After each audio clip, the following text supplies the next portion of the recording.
Son las 6 de la mañana. Llega la hora de la verdad para pensar y analizar las noticias de Colombia y el mundo. La hora de la verdad en la red de Radio Red RCN con Fernando Londoño Hoyos.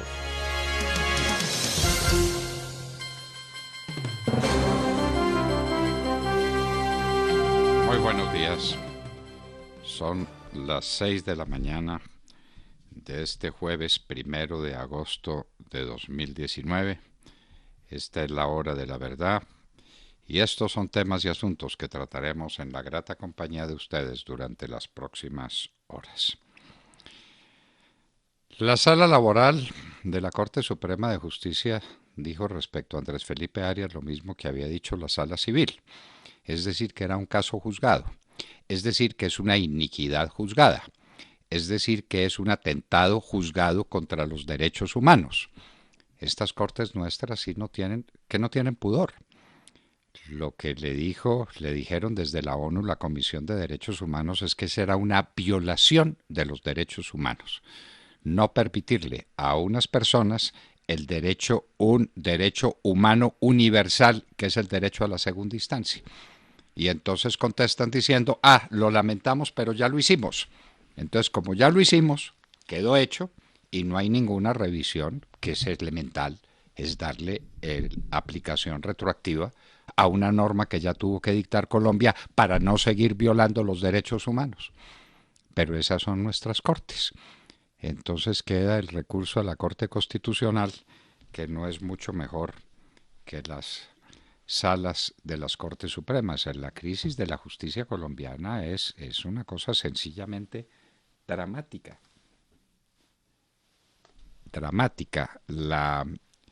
La circunstancia que tenemos es aterradora. No hay administración de justicia, no hay jueces imparciales, son unos jueces politizados porque vienen de un poder politizado que es el Congreso de la República.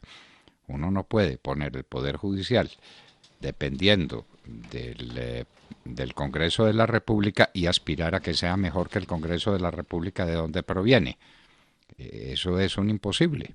Bueno, pues eso es lo que tenemos, de manera que la Sala Laboral nos quitó la remota esperanza que pudiéramos tener de que hubiera aquí un fallo jurídico y no un fallo político en contra de una persona contra la que se han ensañado las Cortes de una manera brutal, una persona absolutamente inocente, transparente, no cometió ningún delito, pero había que condenarlo. Había que condenarlo porque es que la Corte es una organización política. Si lo dijo, está grabado, lo dijeron. Aquí tenemos que guiarnos es por razones políticas y no jurídicas. Y el país tolera eso. Bueno. ¿Por qué quieren como fiscal Montealegre y el contralor a Barbosa? Hemos hecho algunos estudios sobre lo que Barbosa ha significado. Es una persona bien, es una persona estudiosa, pero encontramos estas cositas respecto a él. Asesor de Álvaro Leiva en La Habana, es decir, asesor de las FARC en el proceso de La Habana. Trató de ser magistrado de la JEP y no pudo. No le dieron las calificaciones izquierdistas para llegar a la JEP. Se declaró amigo del Fast Track, una de las mayores ignominias que ha habido en la historia de Colombia. Pasar por encima de la Constitución política para aprobar rápidamente unos textos constitucionales y legales que sirvieran de apoyo al acuerdo con unos bandidos, con las FARC. Eso lo apoyó el doctor Barbosa. Y sostuvo la tesis de que en los acuerdos, acuerdos que él defendió, acuerdos que ayudó a hacer asesorando a Álvaro Leiva, no había rastros de impunidad. ¿Dirá ahora lo mismo? ¿Cuánto tiempo ha pasado? ¿Se ha condenado a alguien? ¿Alguien ha pagado un día de cárcel por los delitos atroces, casi prácticamente imposibles de mencionar por la crudeza, por la dureza que implican esas conductas criminales de las FARC? Nadie ha pagado un solo día. pero el doctor Barbosa dijo que no había rastros de impunidad en el acuerdo que él ayudó a, a formar desde La Habana, asesorando nada menos que a Álvaro Leiva y por supuesto a Jaramillo. Entonces hay que tener cuidado en estas cosas. ¿Cómo está de asesor del presidente Duque? Pues el presidente Duque lo tiene, pero ahí se explica uno muchas de las posiciones del presidente Duque frente a los acuerdos de paz, que no hay que volverlos trizas, que hay que cuidarlos, que solamente unas modificaciones, y ahí vamos, con mucha paz en Colombia, como todos podemos advertir. Señores, podemos estar en vísperas de una recesión económica mundial. La Fed bajó las tasas de interés 0.25%, 25 puntos básicos, dicen algunos. El presidente Trump reclama airao y dice eso es muy poquito, aquí hay que ser audaces. El problema es que se nos bajó el crecimiento, la última cifra de crecimiento en los Estados Unidos fue muy mala, la eurozona está creciendo prácticamente a nada, de 0.4% cayó a 0.2%, y la CEPAL dice que el crecimiento de América Latina va a descender de 1.3 que tenía proyectado a 0.5. ¿Cómo le parece la equivocacioncita de la CEPAL, la Comisión Económica para América Latina? Podemos estar en vísperas de una recesión económica mundial. Pero aquí nadie piensa y nadie opina en las cosas graves. ¿Cómo grave es la noticia del desempleo en Colombia? Lo demás de la economía vaya y venga, lo demás pueden ser cifras, pueden ser números o pueden ser anticipos de una situación que desemboque en el tema central de la economía, que es el empleo y el desempleo. Lo demás es literatura. ¿Qué es, cómo terminan los factores económicos jugando para que la gente tenga trabajo, para que esté bien? Y si la gente tiene trabajo, consume. Y si la gente tiene trabajo y consume, tiene un espíritu positivo y quiere emprender y quiere trabajar. Y hay gente que quiera producir porque hay gente que consume porque tiene empleo. El empleo lo resume todo. Y resulta que tenemos unas cifras de desempleo dramáticas. El consuelo es que en las grandes ciudades del país el desempleo disminuyó un poco con respecto al desempleo de hace un año, pero en el trimestre las cifras son desoladoras. Nos las recordará Sergio Gel. Parece que está muerto el hijo y heredero de Osama Bin Laden, Hamza Bin Laden. Habría sido un éxito de las operaciones de bombardeo de los Estados Unidos, pero eso no está confirmado. Estamos muy orgullosos con las exportaciones de banano a China que consiguió el presidente Duque. Y entonces hicimos una cuenta para saber en qué porcentaje aumentan las exportaciones de banano gracias a esas exportaciones de banano. ¿Saben en cuánto? En el 4%. Las exportaciones de banano mal contadas valen $1.000 millones y resulta que estamos hablando de un proceso de $40 millones al año, el 4%. No es mucho para un viaje con tanta publicidad.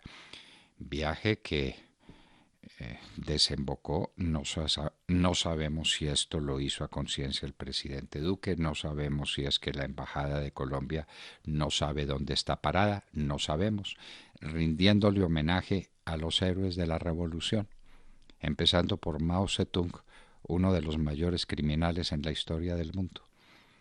Una cosa es que China se haya convertido al sistema capitalista porque se aburrió de ser pobre y está haciendo capitalismo puro, pero el sistema político, la entraña política sigue siendo la misma, y eso proviene de Mao Zedong, uno de los regímenes más criminales de la historia. Y ante ello se postró el presidente Duque, le llevó ofrenda floral. Dios mío, esa embajada de Colombia en China.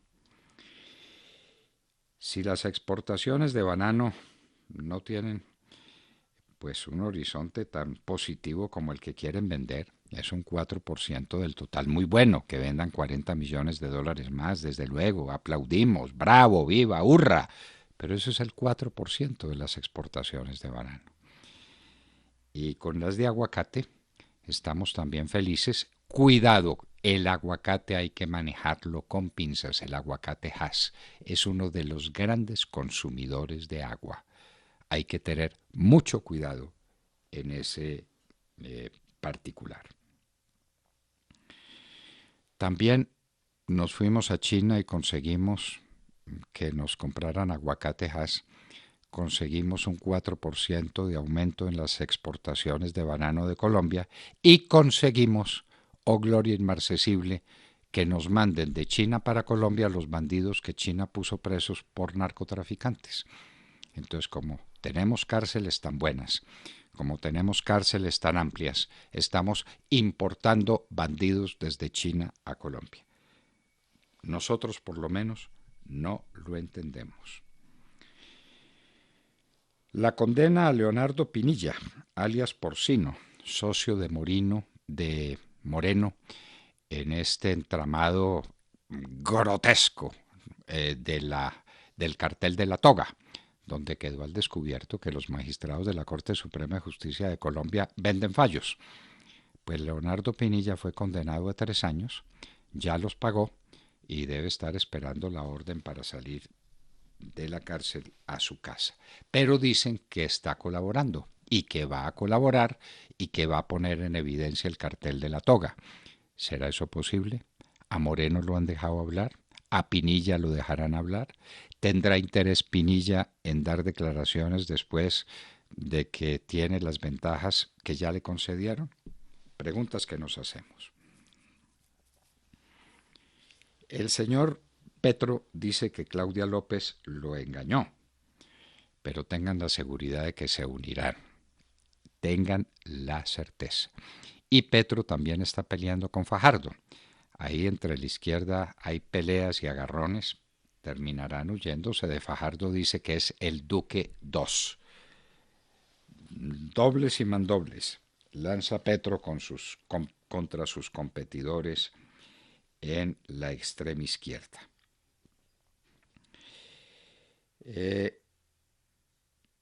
Un camión de Electricaribe fue quemado y entonces uno se pregunta ¿quién quiere a Electricaribe? Hace poco vimos unos empleados de Electricaribe a los que secuestraron, los dejaron encerrados entre rejas. A otros empleados los golpean, los maltratan y ahora le queman camiones. Como vitrina de venta de Electricaribe no es la mejor. ¿Y qué ha pasado con eso? ¿No dijeron que había tantos interesados? ¿Qué pasa con Electricaribe? ¿Va a quedar a cuenta nuestra, es decir, a cuenta de los colombianos? Tercera condena por corrupción contra Samuel Moreno. Pero nos preguntamos, muy bien que lo condenen. Ya tercera vez él dice que es la tercera condena a cadena perpetua que recibe. Y es la verdad, Samuel Moreno pasará el resto de sus días en la cárcel. Pero una de las acusaciones es por asociación para delinquir. ¿Con quién se asoció? ¿Quiénes son los asociados de Samuel Moreno? Porque no es posible que a uno lo condenen por asociación para delinquir y lo condenen solo. ¿Qué pasa con eso? ¿Y qué pasa con eso tantas veces como los jueces dicen asociación para delinquir? Se les olvida decir con quiénes está asociado aquel a quien están condenando por asociación para delinquir. México también está en recesión. Creció el menos 0.7% respecto al año pasado. En el trimestre, oh gloria inmarcesible, Andrés Manuel López Obrador, creció el 0.1%. Le está yendo muy bien como presidente a la extrema izquierda mexicana. Muy bien le está oyendo. Los Estados Unidos empieza la búsqueda de Tarek El Aissami, mano derecha de Maduro, en todo el mundo por tráfico de droga. Los demócratas en gran debate. Cristina Londoño nos hará un resumen de ese debate. Miguel Ángel Rodríguez, vale la pena destacarlo, Tata Castro nos hablará del tema, es el deportista colombiano más ganador de medallas en los Panamericanos. En estos no ganó sino una medalla de oro en mixtos, pero ganó medallas de plata, medallas de bronce sumadas. Es el atleta, el deportista más ganador de medallas en los Juegos Panamericanos. Señores, gran noticia, Ecopetrol hace fracking en los Estados Unidos. La Junta Directiva de Ecopetrol, de la que forman parte altos dignatarios del gobierno colombiano, han tomado la decisión de hacer fracking, pero en Estados Unidos. Se asocia con una gran petrolera internacional para ir a hacer fracking a los Estados Unidos porque en Colombia no la dejan. Esto es inaudito. ¿Qué pasa con el fracking? Aquí cuando se toman decisiones. Fracking, nada. Fumigación con glifosato, nada. Por Dios, gobernar es tomar decisiones, no es entregar ofrendas florales, lo decimos sin mala ironía. Salud Hernández Mora ha publicado un artículo demoledor como los de ella sobre el general Mejía, que dice que de embajador a corrupto. A ver cómo son las acusaciones de Salud Hernández Mora contra el general Mejía. El Tribunal de Hong Kong deja libres a 43 de los 44 acusados de revuelta. Pedro Sánchez, en España, busca acuerdo con Unidas Podemos, pero saltándose a Pablo Iglesias. Él no quiere hacer ningún acuerdo con Pablo Iglesias, pero quiere acordarse con el partido de Pablo Iglesias. Le va a ir muy bien, pensamos nosotros. Récord mensual de detención de migrantes en Texas, en un sitio que se llama el Valle del Río Grande.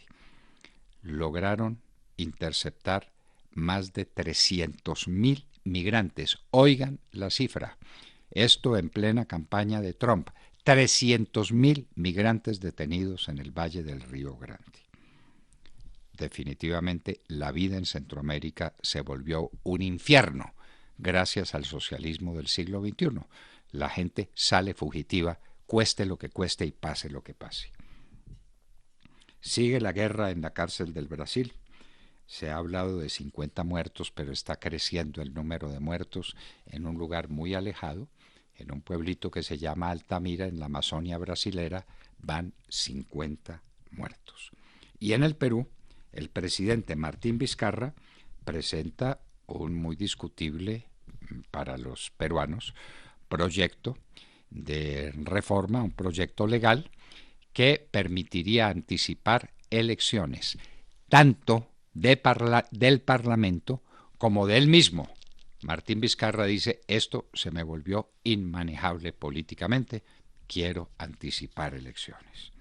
Y en Hoy en la Historia recordaremos que en días como hoy, en el año de 1914, estaban desarrollándose los terribles, inexplicables, diríamos a tanta distancia, a un siglo de distancia y un poco más, ridículos procesos que condujeron a una de las grandes hecatombes de la humanidad, la Primera Guerra Mundial, también llamada la Guerra Grande.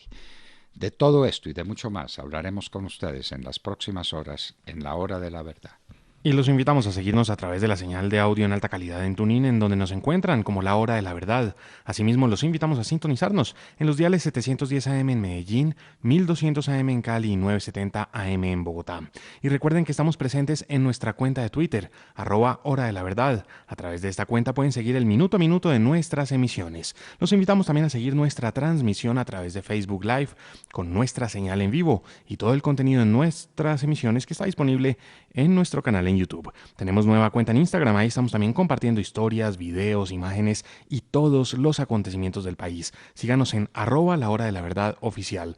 No olviden, por supuesto, visitar nuestra página de internet www.lahoradelaverdad.com.co. Allí pueden sintonizarnos y compartir sus opiniones a través del chat. En Colombia son las 6 de la mañana, 21 minutos. Comenzamos ya, bienvenidos. En la red de Radio Red RCN, La Hora de la Verdad, con Fernando Londoño Hoyos y su equipo periodístico.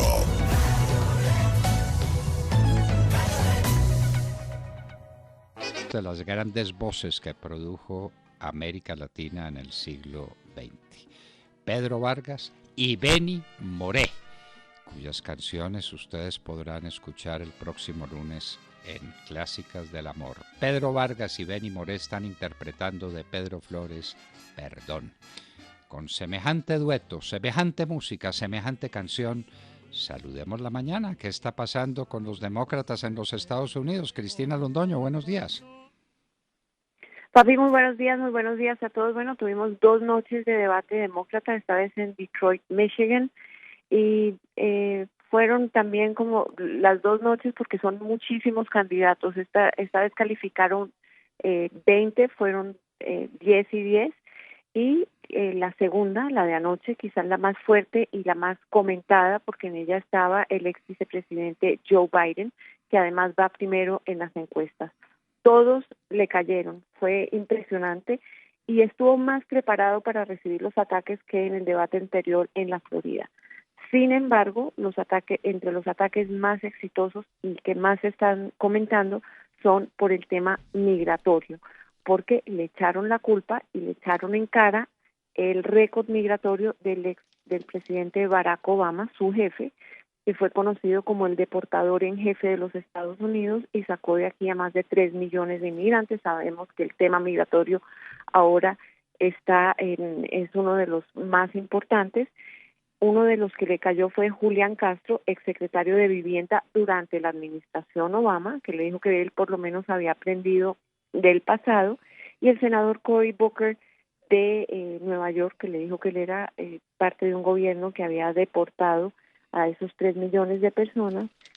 Biden trató de defenderse diciendo que el que había salido con el concepto de los soñadores, que había introducido legislación para que se quedaran estos jóvenes traídos como indocumentados por sus padres y para darle alivio a algunos grupos de inmigrantes, pues había sido el presidente Obama, pero incluso una persona entró gritando, activistas pro-inmigrantes entraron gritando, recordándole a Biden el récord migratorio de la administración que él enfrentó. También se esperaba cruce de fuegos entre Joe Biden y Kamala Harris, la senadora de California. Sabemos que ella ganó el debate anterior. Hubo este cruce de fuegos, pero hay muchos que están diciendo que Kamala Harris está entre las perdedoras. No tuvo una noche estelar, no se pudo defender bien. Además, como le había ido también en el primer debate, pues otros también la emprendieron contra ella y criticaron su récord como fiscal en California. Por otro lado, estuvo la primera noche de debate, los enfrentados Bernie Sanders y también Elizabeth Warren, que son los más progresistas del grupo, los más de izquierdas, amigos. Se esperaba que se echaran fuego cruzado entre sí, pero no, se mantuvieron los dos bastante concentrados con su agenda, y otros aspirantes muchísimo más moderados, diciendo que ellos lo que estaban proponiendo era cosas que no se podían dar, que sumirían al país en el socialismo. Los dos quieren seguro médico para todo el país, los dos han propuesto educación gratis, incluyendo universitaria gratis para todo el país. Entonces diciendo que ha sido que es una locura lo que están proponiendo, que es demasiado socialista, que no pueden ganar que el presidente Trump les va a decir socialistas, otros diciendo que no pueden concentrarse en el socialismo y hacer lo que los republicanos les piden. Hay algunos que se han destacado, pero claramente no es el escenario perfecto porque no se notan mucho los contrastes, porque las pequeñas peleas son cortas, porque los moderadores, por más bien que traten de hacer, pues no tienen que controlar el tiempo y dejar que hable todo el mundo. Esto va a ser muy diferente en los próximos debates, en septiembre, el 12 y el 13 de septiembre, en que los candidatos para calificar tienen que tener por lo menos 2% de la intención de voto y tienen que haber conseguido por lo menos 130,000 donantes individuales. Esto quiere decir que muchos de los candidatos a los que vimos en las últimas noches se quedarían por fuera. Por ahora sabemos que por lo menos 7, Joe Biden, Cory Booker, que les hablé de él, Kamala Harris, Elizabeth Warren, Bernie Sanders el alcalde de Indiana, Pete Buttigieg, y también Beto O'Rourke, del que no hablamos porque no tuvo una noche estelar, pues dicen que han llegado, ya han podido cruzar y serían los que se enfrentan. Claramente ideas innovadoras, ideas que podrían costarle muchísimo al Partido Demócrata una vez lleguen a la elección general, porque les van a decir socialistas. Pete Buttigieg dijo anoche, hagamos lo que hagamos, nos van a decir socialistas, hagamos la presentación de las ideas de nuestro partido. Vamos a ver, las ideas siempre tienden a cambiar de los debates a la elección general, pero estamos definitivamente en una etapa bastante interesante que muestra dos extremos totalmente distintos del Partido Demócrata. Vamos a ver cuál es la tendencia que sale de aquí y se le ofrece a los estadounidenses en la elección general. Es lo que tengo por ahora. Ahora vuelvo contigo al estudio, papi. Muchísimas gracias, Cristina. Ofrecer, ofrecer y ofrecer. Con razón decía nuestro gran Rigo, nuestro gran ciclista, que él no podía prometer porque no era político. Los políticos del mundo se pasan ofreciendo y los demócratas están ofreciendo todo gratis. Salud, educación, techo, todo gratis. La maravilla. El mundo feliz. El mundo feliz. Bueno, pues ese mundo feliz desgraciadamente no existe. Debate entre los demócratas en los Estados Unidos, nos lo contaba Cristina Londoño. Sergio Gel. Doctor Londoño, muy buenos días para usted, para todos nuestros oyentes. Sigue aumentando el desempleo y así lo reveló el DANE el día de ayer al revelar las cifras de desempleo de junio, que dan cuenta de una tasa de desempleo del 9,4% en el total nacional, mientras que en las 13 ciudades principales y sus áreas metropolitanas la tasa es del 10,7%. Así las cosas, en el país hay en este momento 22.618.000 personas aproximadamente que se encuentran ocupadas. Y decimos ocupadas y no empleadas, que no es lo mismo, hay que tener esto en cuenta, porque en realidad lo que mide el DANE en materia de desempleo es la tasa de ocupación y de desocupación. Si se mira por trimestres, los datos son aún más complejos que los datos que podemos ver en junio como mes solo o como mes único.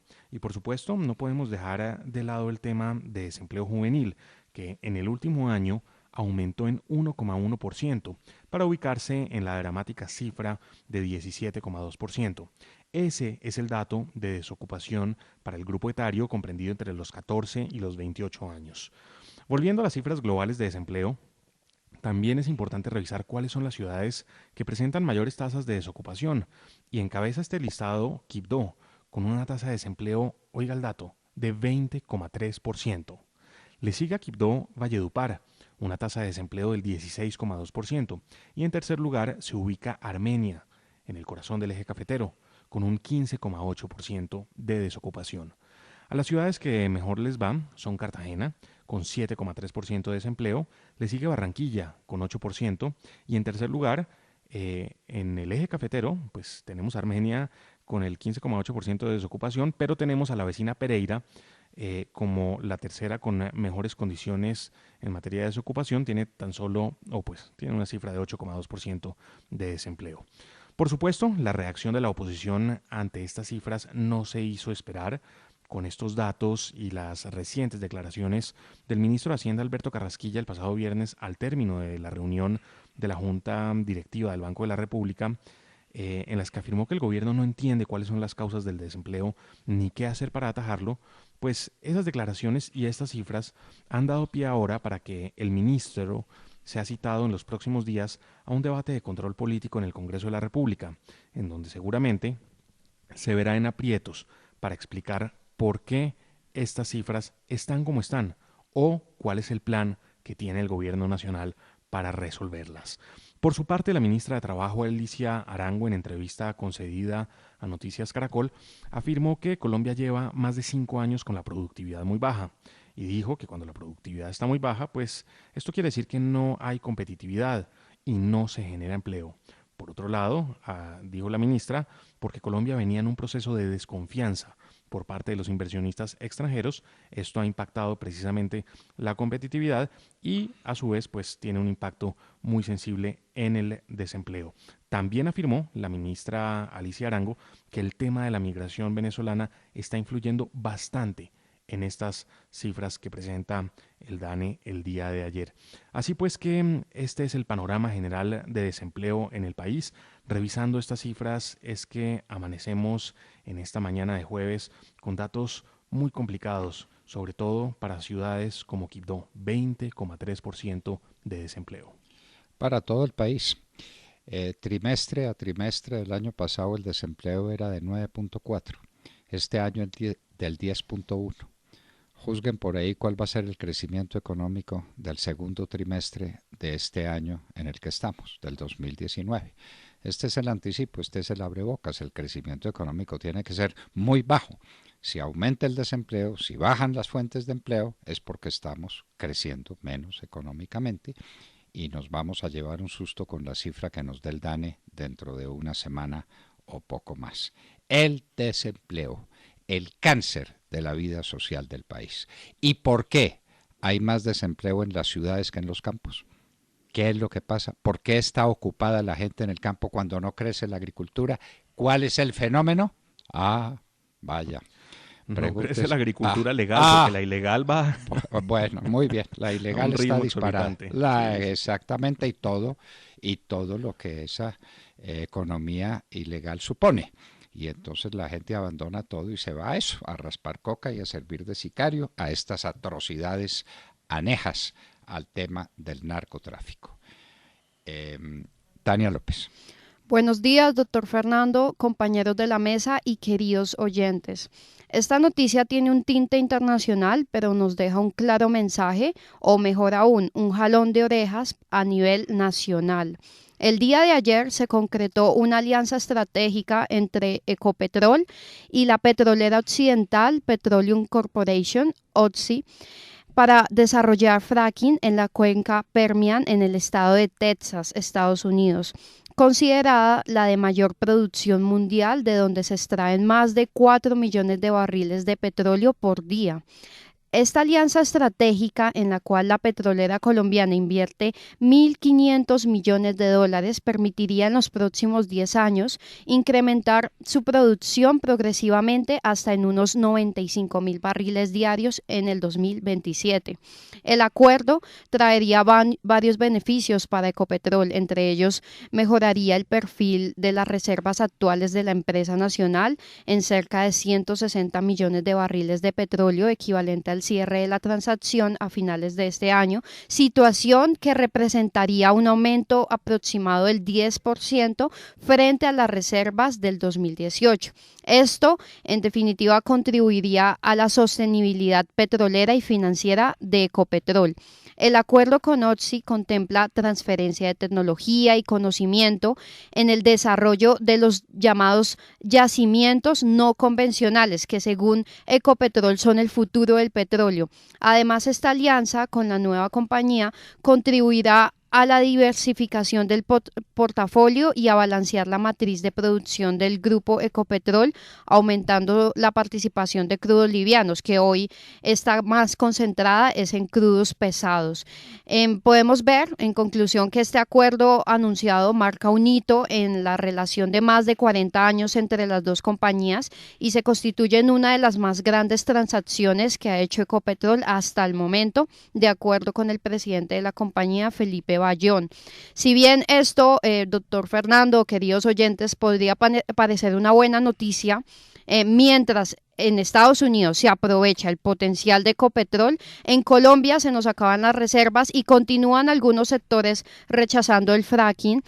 Por eso, este acuerdo es definitivamente un llamado de atención para el Ministerio de Minas y Energía del Gobierno Nacional para entender la importancia de desarrollar yacimientos no convencionales en el país, ya que si no lo hacemos nosotros, Ecopetrol seguro seguirá buscando campos de acción para aumentar reservas en cualquier parte del mundo. Para sobrevivir, Ecopetrol se tiene que ir de Colombia. Y no le echemos la culpa al Ministerio de Minas. Si hay alguien partidario del fracking es la ministra de Minas, desde hace tiempos. Su problema es convencer al presidente de la República para que asuma los riesgos políticos de hacer fracking antes de que nos quedemos con un país que no sea viable. si se agotan las reservas petroleras, si no empezamos ya a trabajar con fracking, va a llegar un momento en que Colombia no sea viable y que los colombianos nos tengamos que ir a vivir, a buscar comida a Venezuela, ¿será? Así es, doctor Fernando. De hecho, hace poco el mismo ministerio convocó una comisión de expertos para sacar un informe y definitivamente llegaron a la conclusión que el fracking no representa una amenaza ambiental siempre y cuando se sigan ciertos protocolos. Pero elemental. No se pueden hacer las cosas a la topa tolondra, pero hay que hacerlas y hay que hacerlas ya y hay que tomar decisiones ya. Gobernar es tomar decisiones, lo queremos recordar.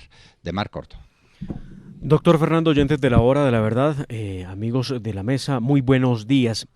Nada distinto podíamos esperar de la Corte Suprema de Justicia que nuevamente, en la impugnación a una acción de tutela que presentó el perseguido político Andrés Felipe Arias, le negó el derecho universal a la doble instancia que debe aplicar Colombia de manera obligatoria, so pena de desconocer, como lo ha hecho hasta ahora, tanto el artículo 8 de la Convención Americana sobre Derechos Humanos, Pacto de San José de Costa Rica de 1969, como el artículo 14 del Pacto Internacional de los Derechos Civiles y Políticos del 66, que incluyen la doble instancia como parte del debido proceso, que también está en nuestra Constitución política. Con este panorama que debe quedar claro en nuestros oyentes, les comento que ayer la Sala Laboral de la Corte Suprema de Justicia negó la impugnación de la tutela que había presentado la defensa del exministro de Agricultura Andrés Felipe Arias para que se revisara la sentencia con la que en única instancia se le condenó a 17 años de prisión en un proceso donde no hay prueba que indique que este exfuncionario del gobierno del presidente Álvaro Uribe Vélez se hubiera robado un solo peso del programa Agroingreso Seguro.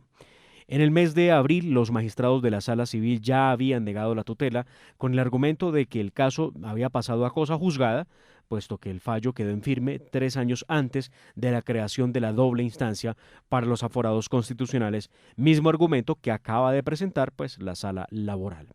Así que no hubo mucho esfuerzo tampoco para poder decidir el asunto.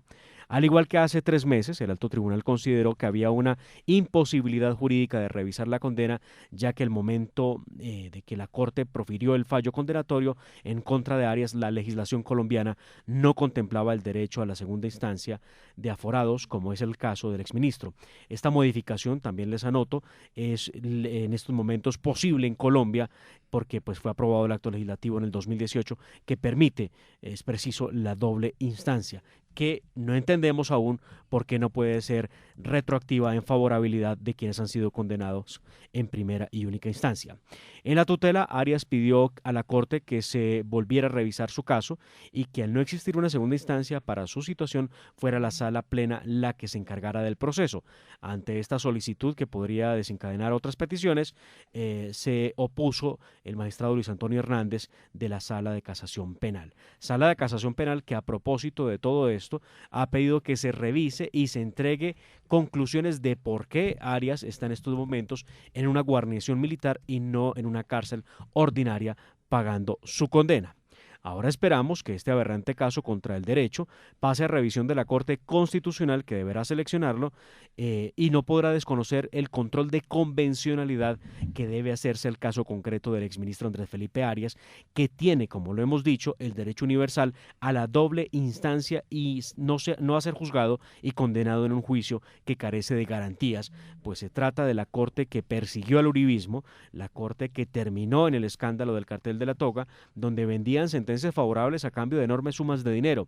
No en vano está hoy en la cárcel el expresidente de la Corte Suprema de Justicia, Francisco Ricaurte, pagando precisamente por el tema del cartel de la toga. No en vano está alias Porcino, está el exfiscal anticorrupción Luis Gustavo Moreno en los Estados Unidos, Gustavo Malo en medio del proceso y un señor Leonidas Bustos, que tiene mucho que ver en todo esto, realmente como un prófugo en el Canadá porque no ha comparecido ante la comisión de acusaciones.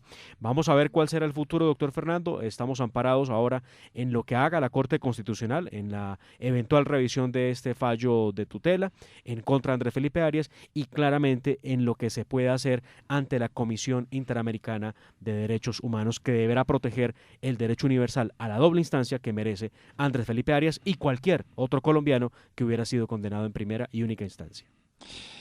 En su causa, Andrés Felipe Arias no tiene a su favor sino el derecho. Es lo único que tiene. el derecho, porque está dicho y en tratados internacionales que obligan a Colombia, porque forman parte de su bloque de constitucionalidad, de ahora y de siempre, del momento en que se dictó la atroz sentencia contra Andrés Felipe Arias, eso estaba vigente. La doble instancia es un derecho humano que tiene que ser respetado. Lo dijo la Comisión de Derechos Humanos de la ONU. Entonces la pregunta para la Corte es muy sencilla. ¿Esto es una atrocidad desde el punto de vista de los derechos humanos? ¿Sí o no? Ah, sí lo es, pero ya es cosa juzgada. No me diga, no me diga. De manera que ustedes sostienen la inconstitucionalidad, sostienen la brutalidad del Poder Judicial en contra de los derechos de la gente porque ya es cosa juzgada. No me cuente. Y el principio de la retroactividad favorable a cualquiera decisión, respecto a cualquiera decisión que le haga perjuicio a un reo, ¿eso en qué queda? ¿Queda en nada?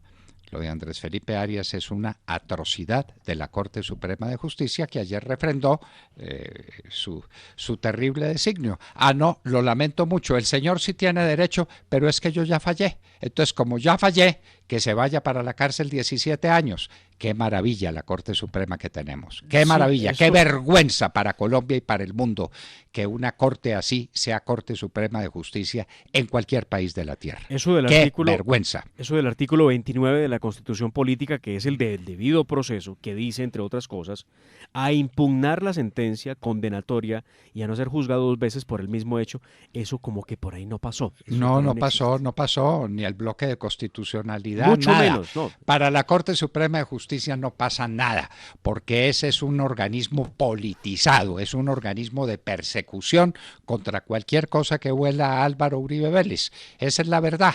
Sin ninguna consideración por el derecho, sin ningún respeto por los valores de la justicia que supuestamente encarna el Poder Judicial. ¡Qué horror! Tatiana Guerrero, por favor. Buenos días, doctor Fernando, compañeros y a toda nuestra querida audiencia. Desde Santiago de Chile, la Comisión Económica para América Latina y el Caribe, CEPAL, presentó su informe donde las noticias no son nada alentadoras, pues ese organismo redujo su proyección de crecimiento económico para América Latina al 0,5%. Recordemos que en abril de este año, la perspectiva de crecimiento económico de la región para 2019 se había estimado en 1,3%. Según dice la CEPAL, factores como el mal desempeño de la inversión, las exportaciones, una caída del gasto público y una débil economía mundial hicieron que bajara esa proyección. La desaceleración generalizada afectará a 21 de los 33 países de la región. El organismo también proyectó el crecimiento mundial del 2,6% para 2019, 4 décimas por debajo del observado en 2018. Esta reducción se da por las diversas tensiones comerciales y los problemas geopolíticos que han derivado también en un escenario internacional desfavorable para Latinoamérica. En cuanto a la economía de la eurozona, tampoco hay buenas noticias, ya que se registró entre abril y junio un crecimiento del 0,2%, la mitad que el 0,4% observado en el primer trimestre de 2019. Según la estimación preliminar del dato publicado por la Oficina Comunitaria de la Estadística, la Eurostat, en comparación con el segundo trimestre de 2019, el PIB, el Producto Interno Bruto de la zona de euro, creció 1,1%, una décima menos que en el primer trimestre y menor ritmo de expansión interanual desde el cuarto trimestre de 2013. Las noticias no terminan aquí, pues por primera vez en 10 años y 7 meses la Reserva Federal de los Estados Unidos ha bajado los tipos de interés en 1/4 de punto, hasta dejarlos en una franja entre el 2% y el 2,25%. Esto significa que la primera economía mundial no es capaz de tener unos tipos de interés de equilibrio. La última vez que la Reserva Federal de ese país tomó este tipo de acciones fue en diciembre de 2008, cuando los dejó en un mínimo histórico entre el 0% y el 0,25%, en un momento en el que la mayor economía del mundo estaba al borde del colapso financiero tras el estallido de la burbuja inmobiliaria. El Banco Central deja muy claro que Estados Unidos no se ha recuperado ni lejos de aquella crisis.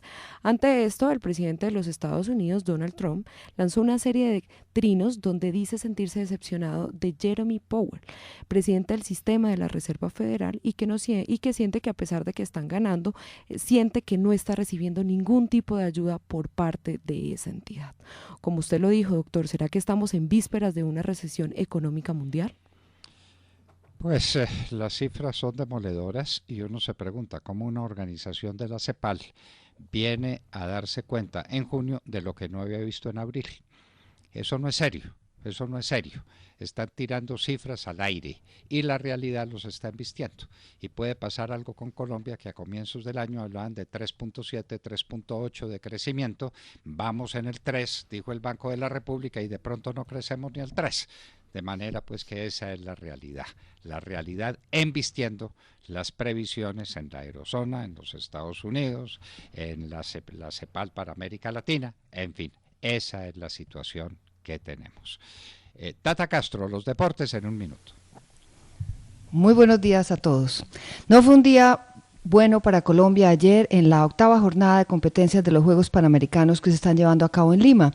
Solo 2 medallas se lograron, una de plata y otra de bronce, ambas en squash.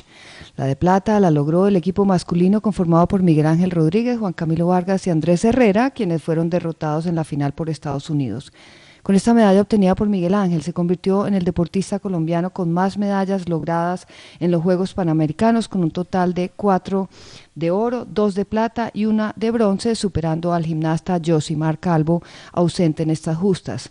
Y la medalla de bronce ganada ayer fue por el equipo femenino de squash, conformado por Catalina Peláez, Laura y María Tovar, quienes perdieron ante las canadienses. Colombia continúa en el 5º lugar de la tabla con 8 de oro, 7 de plata y 11 de bronce, tabla que lidera Estados Unidos ampliamente. Hoy arranca el ciclismo de pista con 2 grandes ausentes, Fernando Gaviria y Fabián Puerta. En boxeo, Cristian Salcedo va por la medalla de oro en la categoría superpesado de más de 91 kilogramos frente al cubano Dianier Peró. Este deporte mañana luchará por otras 3 medallas de oro, superando lo logrado en las pasadas justas. En béisbol, hoy Colombia jugará su tercer partido, será ante Canadá. Vienen de ganarle a Cuba 6-1 y a Argentina 4-2. Continúa el tenis de campo, surf y clavados. Juegos Panamericanos, doctor Londoño, el evento deportivo más importante en este momento en acción. Colombia tratando de mejorar lo hecho en Toronto 2015, donde ganó 27 medallas doradas, ya se tienen 8. Pero todavía faltan bastantes por disputar. Para llegar a 27 faltan muchas. Bueno, y en Sí, un minuto señor. estaremos con Santiago Valencia, senador por el Centro Democrático Generación del 14 y nada menos que presidente de la Comisión Primera del Senado de la República. En un minuto. Son las 6 de la mañana, 51 minutos. Escuchan La Hora de la Verdad.